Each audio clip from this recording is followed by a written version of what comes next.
এবার ছাপা হলো 2 লাখ কোটি টাকার নোট। অর্থনীতির মেরুদণ্ড দিতে এই সকল নোট দেশে ছড়িয়ে দেওয়ার চেষ্টা চলছে। দেশ থেকে বিতাড়িত স্বৈরাচার শেখ হাসিনা এবং তার ঘনিষ্ঠ কিছু শীর্ষ নেতাকর্মীর বিরুদ্ধে উঠেছে এই অভিযোগ। সূত্র বলছে, এই পলাতক নেতারা বিদেশে বসে একটি পার্শ্ববর্তী দেশের গোয়েন্দা সংস্থার প্রত্যক্ষ সহযোগিতায় পরিকল্পনা করছেন প্রায় 2 লাখ কোটি টাকার সমপরিমাণ নোট বাংলাদেশে ছড়িয়ে দিতে। তাদের এই কর্মকাণ্ড দেশের অর্থনীতির মেরুদণ্ডে সরাসরি আঘাত হানার শামিল বলে মনে করছেন সংশ্লিষ্টরা।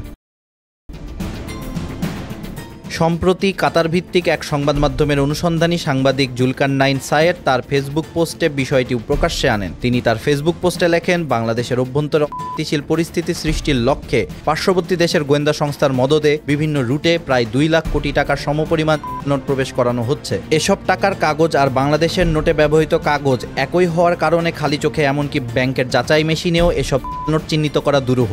নিরাপত্তা সুতাসহ হলোগ্রাম প্রিন্ট সবই নিখুঁতভাবে ব্যবহার করা হয়েছে। বিশেষ ব্যবস্থায় দেশটির নিজস্ব মুদ্রা ছাপানোর ফ্যাসিলিটিতে এসব নোট প্রিন্ট করা হয়েছে বলে বিশ্বস্ত মাধ্যমে জানা গিয়েছে।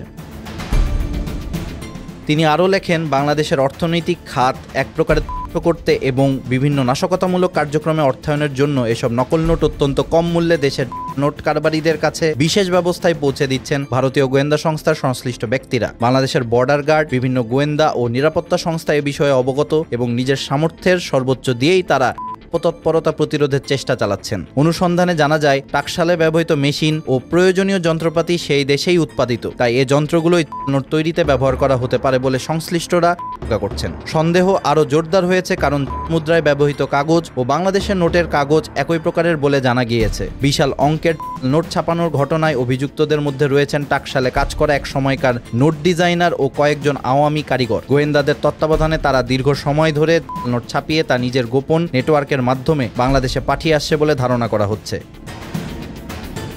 মূলত নোট চক্রের সদস্যরা ফেসবুক, টেলিগ্রাম, হোয়াটসঅ্যাপের মতো বিভিন্ন সামাজিক যোগাযোগ মাধ্যম ব্যবহার করে জালনোট বেচাকেনার বিজ্ঞাপন দিচ্ছে। তবে এ বিষয়ে নোটের কারবারিদের বিরুদ্ধে অভিযান অব্যাহত রয়েছে বলে জানিয়েছে ডিএমপি।